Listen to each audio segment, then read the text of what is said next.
সম্মানিত দর্শক, আসসালামু আলাইকুম। খামারি ভাইদের দুঃখ দুর্দশা চিত্র তুলে ধরতে আজ আমি হাজির হলাম। মোহাম্মদ ফরিদউদ্দিন, ক্যামেরায় সহযোগিতা করেছেন বাবলুর রহমান গাজী। গোখাদ্যের দাম বৃদ্ধির কারণে খামারিদের লক্ষ লক্ষ টাকা লোকসানে পড়তে হচ্ছে।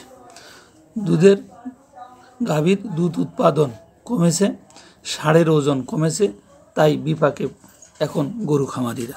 সাতক্ষীরা জেলার গোখাদ্যের দাম বাড়ায় বিপাকে পড়েছেন গরুর খামারিরা। দাম বেড়ে যাওয়ায় খামারিরা গরুকে খাবার দেওয়া কমিয়ে দিয়েছেন। এতে কমে গেছে দুধের উৎপাদনও। খাদ্য ও শ্রমিক খরচ মিলিয়ে লক্ষ লক্ষ টাকা লোকসান গুনতে হচ্ছে খামারিদের। সাতক্ষীরা জেলার শ্যামনগর উপজেলার বিভিন্ন গরুর খামারে ঘুরে জানা যায়, সম্প্রতি গোখাদ্য, ভুসি ও দানাদার খাবারের দাম বাড়ায় খামার মালিকরা দুধের গাভী ও ষাঁড় গরুর খাবার কমিয়ে দিয়েছেন।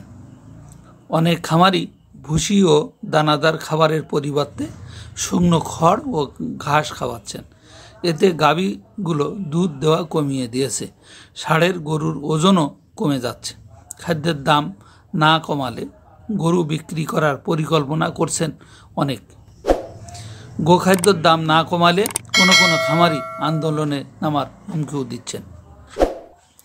শ্যামনগর উপজেলার মুন্সিগঞ্জ ইউনিয়নের জেলেখালী এলাকার আসিয়া ডায়েরি ফার্মের মালিক নজরুল ইসলাম বাবলু। আগে তিনি পল্লী বিদ্যুৎ শ্যামনগর উপজেলার পরিচালকের দায়িত্ব পালন করতেন। 2018 সালে প্রায় 10 লাখ টাকা খরচ করে গরুর খামার করেন। বর্তমানে ছোট বড় মিলিয়ে তার খামারে 15টি ফ্রিজিয়ান ও শঙ্কর জাতের গরু আছে।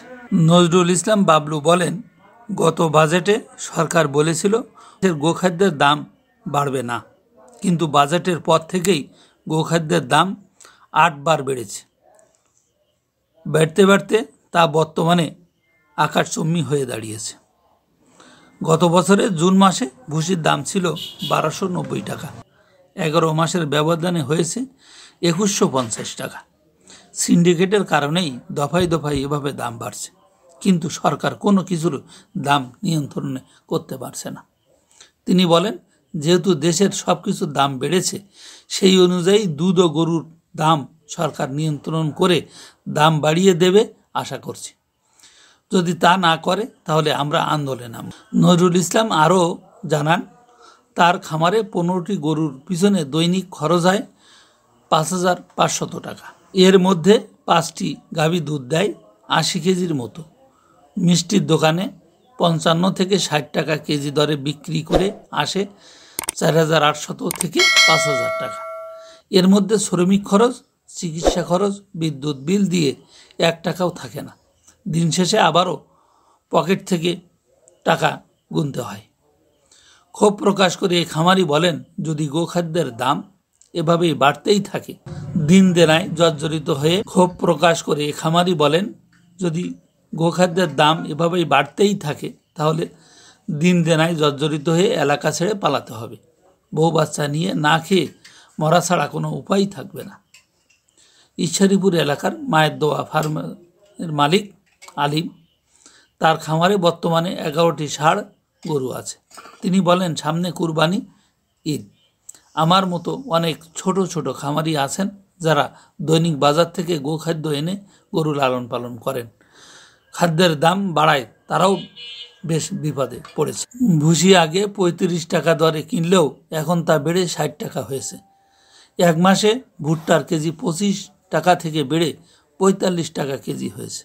সয়াবিন মিল 40 থেকে বেড়ে হয়েছে 65 টাকা। তিনি বলেন, ফ্রিজিয়ান জাতের গরুর খাবার অনেক বেশি দিতে হয়, যে কারণে অনেকেই গরুর চাহিদা অনুযায়ী খাদ্য কিনতে পারছেন না। আবার খরচ কমাতে গোখাদ্যের পরিবর্তে ঘাস ও খড় দিচ্ছেন অনেকে। তবে গোখাদ্যের দাম যে হারে বাড়ছে, গরুর দাম কিন্তু সে হারে বাড়ছে না। এখন না পারছি গরু বেচে দিতে, না পারছি লালন পালন করতে। এ বিষয়ে সাতক্ষীরা জেলার প্রাণী সম্পদ অধিদপ্তরের পরিচালক ডাক্তার SM হাবিবুর রহমান বলেন, গোখাদ্যের দাম বাড়ার বিষয়টি ঊর্ধ্বতন কর্তৃপক্ষকে জানিয়েছি। তারা কোম্পানি মালিকদের সঙ্গে আলোচনা করছেন। খামারি এবং কোম্পানি মালিক কেউ যেন ক্ষতিগ্রস্ত না হয় সে বিষয় নিয়েই আমরা কাজ করছি। সম্মানিত দর্শক, বাংলার কৃষকের গল্প শুধু মানুষের সৌভাগ্যের কথা তুলে ধরে না, তাদের দুর্ভাগ্যের কথাগুলোও তুলে ধরে। তাই যারা এই চ্যানেলে নতুন, তারা আমাদের চ্যানেলটি সাবস্ক্রাইব করবেন এবং অন্যদেরকে দেখার সুযোগ করে দেবেন। ধন্যবাদ সকলকে।